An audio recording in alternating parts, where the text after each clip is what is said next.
Picture this, it's Sunday night, and Sarah is lying in bed, staring at her phone. Tomorrow starts another week of self-optimization. Her screen glows with meditation reminders, habit tracker notifications, and goal-setting apps demanding her attention. She's got her morning routine planned to the minute: 5 a.m. wake up, cold shower, journaling, workout, productivity podcast during breakfast. But instead of feeling prepared, she feels that familiar dread creeping in. That knot in her stomach that's become as regular as clockwork.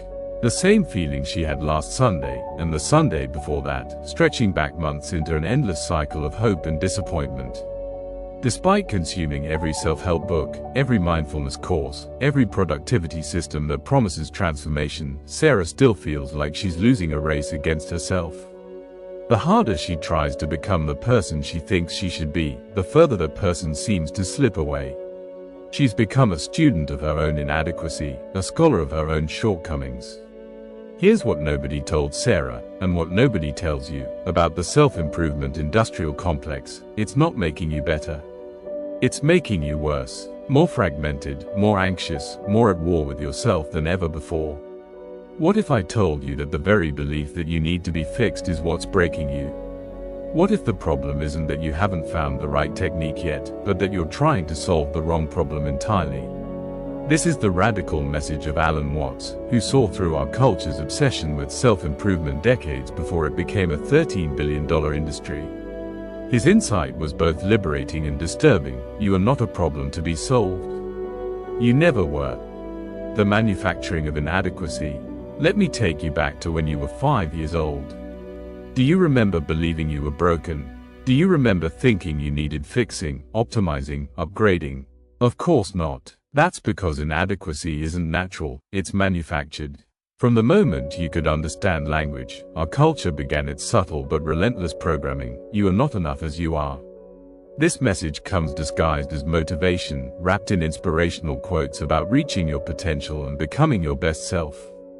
But underneath every transformation story, every success guru's promise, lies the same toxic assumption: there's a better version of you waiting, and you're failing to access it. Watts saw something sinister in this cultural obsession that goes far deeper than simple motivation. He realized that the more desperately we chase self-improvement, the more we fragment ourselves into warring internal factions. You become the judge and the judged simultaneously, the disappointed supervisor and the failing employee, all within the same mind. Picture your brain right now as you listen to this. There's likely a part of you taking notes, evaluating whether this information can help you become better. There's another part criticizing your past attempts at growth. Maybe there's even a part feeling guilty for not meditating this morning, or for eating that extra slice of pizza yesterday. This isn't growth, this is psychological warfare disguised as self-care. When you engage in harsh self-criticism, your brain literally thinks you're under attack. Your nervous system cannot distinguish between external danger and internal judgment. Sarah, lying in bed on Sunday night, is triggering fight or flight responses against herself dozens of times per day, every day. Think about your own internal dialogue right now. How often do you catch yourself thinking, I should be more disciplined, I need to be more productive, I shouldn't feel this way, other people have their lives together, why can't I? This constant stream of self-correction isn't motivation. It's a form of psychological self-harm that masquerades as self-improvement. But here's where it gets really twisted: the harder you fight against yourself, the stronger the resistance becomes. It's like trying to calm turbulent water by slapping it with your hands. The more force you apply, the more chaotic it gets. The psychology of fighting yourself. Watts identified that underneath all our self-improvement efforts lies a fundamental misunderstanding about the nature of consciousness itself. We believe we can control our inner experience through force and technique, the same way we might fix a broken appliance or optimize a computer program. This belief creates what he called the backwards law: the more you pursue something directly, the more elusive it becomes. Modern psychology has validated this insight through what researchers call ironic process theory. Let me demonstrate this right now. I want you to spend the next 10 seconds not thinking about a pink elephant. Don't picture a pink elephant in your mind. Whatever you do, do not imagine a large, pink elephant standing in your living room. How did that work out for you? This same paradox plays out in every corner of self-improvement culture. Command yourself to sleep, and insomnia intensifies. Demand happiness from your brain, and depression deepens. Force productivity, and procrastination multiplies like a virus. Try to control anxiety, and panic attacks seem to come out of nowhere. I know a woman named Jennifer who spent 3 years and thousands of dollars on meditation retreats, trying to achieve what her teacher called thought-free awareness. Every time a thought arose during her practice, she'd mentally swat it away like an annoying fly. Instead of finding peace, she developed what she now calls meditation anxiety, a chronic tension from trying to micromanage her own consciousness. Even spiritual practices become corrupted by this controlling mindset. You sit to meditate not to be present, but to get rid of thoughts.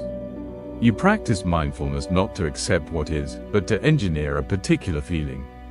You do yoga not to inhabit your body, but to achieve some Instagram-worthy state of blissful calm. Watts saw that this approach treats consciousness like a broken machine that needs fixing. But consciousness isn't a machine, it's a flowing river. And rivers can't be controlled from the outside, they can only be navigated from within. This creates what Watts called the anxiety of control, a chronic state of tension that arises from trying to be the CEO of your own consciousness. You're like someone trying to lift themselves off the ground by pulling on their own shoelaces. The harder you pull, the more absurd the situation becomes. But here's what's really happening beneath the surface. You're not just trying to fix yourself. You're trying to fix the fundamental uncertainty of human existence. You're attempting to create a bulletproof version of yourself that will never feel pain, never make mistakes, never experience the messy unpredictability of being human. The ancient alternative. Faced with this psychological dead end, Watts turned to ancient wisdom traditions that had been grappling with these same questions for thousands of years. In Taoism, he discovered a radically different approach, Wu Wei, literally meaning non-doing or effortless action. Now, before you misunderstand this as an excuse for laziness or giving up on growth, let me be crystal clear. Wu Wei is not passivity. It's not resignation. Wu Wei is actually one of the most sophisticated and active approaches to life ever developed. It requires tremendous courage, intelligence, and presence. Think of a master martial artist. In combat, they don't force their way through their opponent's defenses. They don't muscle their way to victory. Instead, they flow with their opponent's energy, using the other person's force against them. They respond intelligently to what's actually happening, rather than imposing their will on the situation. This takes incredible skill, awareness, and split-second decision-making. There's nothing passive about it. Or watch water encountering a boulder in its path. Water doesn't get frustrated with the obstacle. It doesn't blame itself for not being strong enough to move the rock. Water simply flows around the stone, patient and persistent, eventually carving the Grand Canyon through seemingly immovable granite. Consider bamboo in a typhoon. The mighty oak tree, despite its apparent strength and rigid determination, snaps and falls when the storm hits. But the bamboo, seemingly fragile, bends almost to the ground and then springs back completely unharmed. Its strength lies not in rigidity but in flexibility, not in resistance but in responsiveness.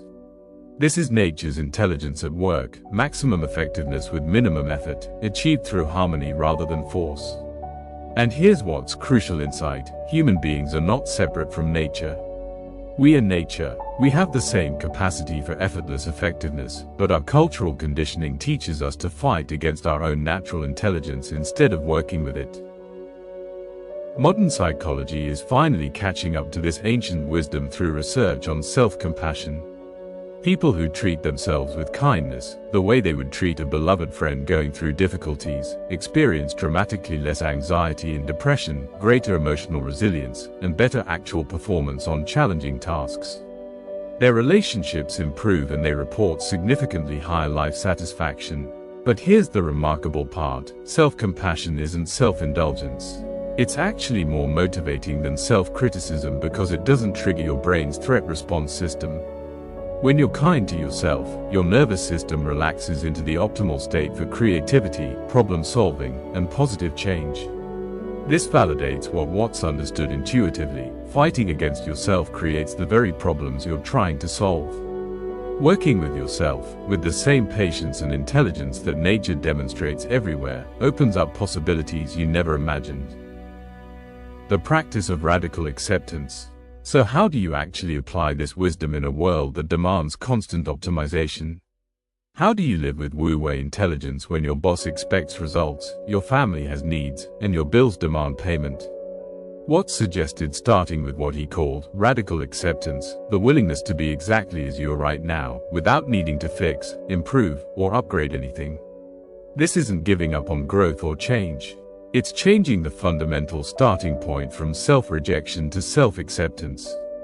Instead of, I need to fix myself because I'm broken, it becomes, I'll work with myself because I'm worth caring for. This shift might sound subtle, but it's revolutionary.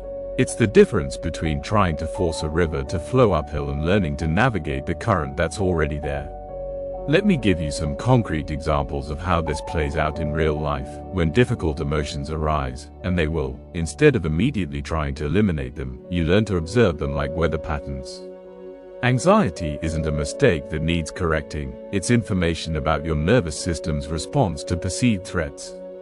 Sadness isn't a problem to solve, it's often a natural and healthy response to loss or disappointment. Michael used to panic whenever he felt anxious. He'd immediately start doing breathing exercises, positive affirmations, anything to make the anxiety go away. The more he fought it, the stronger it became. Now, when anxiety arises, he says hello to it like an old friend. Oh, anxiety, you're here. What are you trying to tell me? Usually, he discovers he's worried about something legitimate that actually needs his attention. The anxiety dissipates naturally when it's heard rather than fought. In relationships and work situations, instead of reacting from old patterns of control and people-pleasing, you learn to pause and ask, what does this situation actually need from me? Often, the answer isn't more effort or manipulation, but more genuine presence and honesty. Rather than forcing yourself through rigid schedules that ignore your body's natural rhythms, you begin to notice your actual energy patterns. Some days you wake up energized and focused, lean into that. Other days you feel contemplative and slow, honor that rhythm instead of fighting it with caffeine and willpower. This doesn't mean being irresponsible. It means working intelligently with your natural cycles instead of against them. A farmer doesn't plant seeds in winter and then berate the ground for not producing crops. They work with the seasons, understanding that there's a time for planting, a time for growing, and a time for harvest. You can still pursue meaningful goals, but you hold them lightly.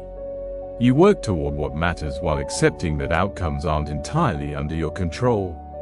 This reduces the anxiety of attachment while often leading to better results because you're not sabotaging yourself with pressure and desperation.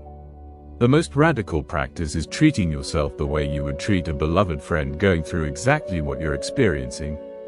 If your best friend came to you feeling anxious about work, overwhelmed by life, disappointed in their progress, what would you say to them? How would you comfort them? Can you offer yourself that same quality of compassion? The liberation and its challenges. Let's return to Sarah and her Sunday night ritual. After months of practicing radical acceptance, her Sunday evenings have transformed completely. She still cares about growth and learning, but now it comes from curiosity rather than inadequacy. She still sets intentions for her week, but without the crushing pressure of perfectionism. She still notices areas where she wants to develop, but she approaches them the way a gardener tends plants, with patience, attention, and trust in natural timing. The transformation isn't dramatic, it's organic. She finds herself naturally making healthier choices because she's caring for herself rather than punishing herself. She has more energy because she's not wasting it on internal conflict. Her relationships have improved because she's not projecting her self-criticism onto others or trying to manage their emotional states. But here's what the self-help books don't tell you about this transformation: it can be socially challenging. When Sarah stopped being the eternal people-pleaser, some friends felt abandoned. When she stopped pretending to have everything figured out, some colleagues felt uncomfortable with her authenticity. This is one of the hidden costs of waking up from the self-improvement trance. The people around you have gotten used to your patterns of self-rejection and control. When you change the game, some relationships will need to renegotiate their terms. Your family may have unconsciously relied on your self-criticism to maintain their own sense of control. Your workplace may have depended on your anxiety-driven productivity. Your social circle may have bonded over shared complaints about inadequacy and limitation. When you stop playing these games, you force everyone around you to examine their own patterns. This can create temporary friction and misunderstanding, but it also opens the possibility for much deeper, more authentic connections with those who are ready for real relationship. Here's the crucial part: when you begin to taste the freedom that comes from not fighting yourself, it's easy to develop a subtle sense of superiority toward those who are still struggling. Look at them, still trying to optimize their way to happiness. This is its own trap. True acceptance means accepting others exactly where they're in their journey, including their need to try to fix themselves. Everyone is doing their best with the current level of understanding. Your job isn't to enlighten them, it's to continue working with your own patterns of control and resistance. Most importantly, you develop what's called the wisdom of insecurity, the ability to be okay with not knowing, not controlling, not having everything figured out. This isn't weakness, it's the ultimate strength, because it means you can adapt to whatever life brings without breaking apart. The deeper truth. But there's an even more profound layer to Watt's teaching. He wasn't just offering a better self-help strategy. He was pointing to a fundamental truth that completely dissolves the need for self-improvement. According to Watts, the separate self that you think needs improving, this isolated ego trying to control and optimize its experience, doesn't actually exist. It's a story, a mental construct, a kind of optical illusion of consciousness. Think about it. When you say, I need to improve myself, who is the I that's going to do the improving, and who is the self that needs improvement? Are these two different entities? If so, which one is the real you? This isn't just philosophical wordplay. Right now, as you listen to these words, can you find the thinker behind your thoughts? Can you locate the feeler behind your feelings? Or is there just thinking, just feeling, just awareness itself, with no separate entity observing it? Watts realized that you are not in the flow of life, you are the flow of life, temporarily taking the form of a human being. The wave is not separate from the ocean, the flower is not separate from the earth, and you are not separate from the vast intelligence that creates and sustains everything. From this perspective, trying to improve yourself is like a wave trying to improve the ocean. It's based on a fundamental case of mistaken identity. This doesn't mean you stop growing, learning, or changing. It means you stop fighting against the natural process of transformation that's already happening. You stop trying to force growth and start trusting the same intelligence that's been growing you since you were conceived. The end of the war. Alan Watts' most radical message wasn't about becoming someone else. It was about recognizing that the person you've been trying to become has been here all along, beneath the layers of cultural conditioning and self-improvement anxiety. You are not a problem to be solved. You are not a project to be completed. You are not broken and in need of fixing. You are life itself, expressing through this temporary human form, learning and growing naturally when you stop interfering with your own process. The war with yourself can end today, not through victory, but through recognizing that there was never really an enemy to defeat. The anxiety, the inadequacy, the endless striving, these aren't character flaws that need elimination. They're natural responses to living in a culture that profits from your sense of brokenness. What would your life look like if you stopped trying to control everything and started trusting the same intelligence that beats your heart, grows your hair, and heals your wounds without any conscious effort from you? What would change if you approached your dreams and goals from a place of wholeness rather than inadequacy? The answer isn't in another technique or strategy. It's not in the next book, course, or transformation program. It's in finally coming home to yourself, exactly as you are, right now, in this moment, without needing to be anywhere else or anyone else. This is the end of trying harder. This is the beginning of a life lived from acceptance rather than resistance, from trust rather than control, from love rather than fear. The Sunday night dread can finally rest. The race against yourself can finally end. You've been enough all along. Reflection question: what's one way you've been fighting against yourself that you're ready to release? Sometimes simply naming the pattern with compassion is the first step toward flowing with life instead of against it.